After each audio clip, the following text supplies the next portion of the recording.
ওয়াসাল্লাম। দাওয়াতের অন্যতম মাধ্যম ওয়াজ মাহফিল, এই শিরোনামে আজকে জুমার সংক্ষিপ্ত এবং তথ্যবহুল খুতবা উপস্থাপন করব ইনশাআল্লাহুল আজিজ। ওয়া মা তাওফীকি ইল্লা বিল্লাহ, আলাইহি তাওয়াক্কালতু ওয়া ইলাইহি উনীব।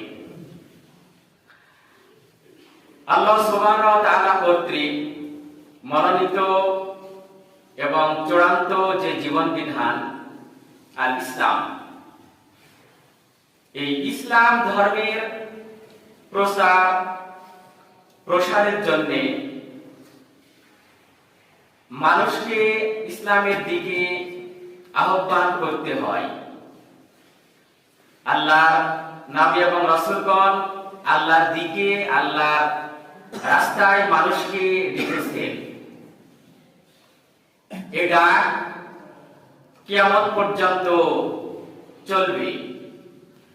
আল্লাহর পথে আহ্বানকারীদের বলা হয় দায়ী, আহ্বানকারী। এই দ্বীন ইসলামের ডাকে যারা সাড়া দেবেন তারা সফল।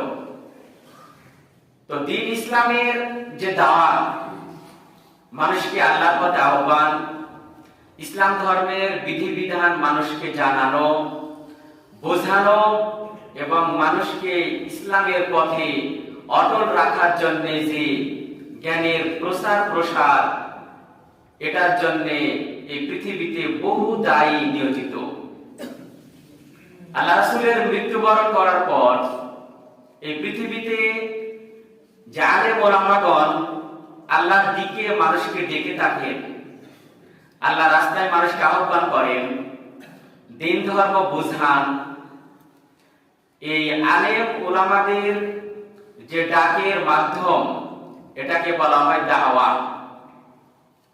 দাওয়াত করা হয়, আহ্বান করা হয়, ডাকা হয়।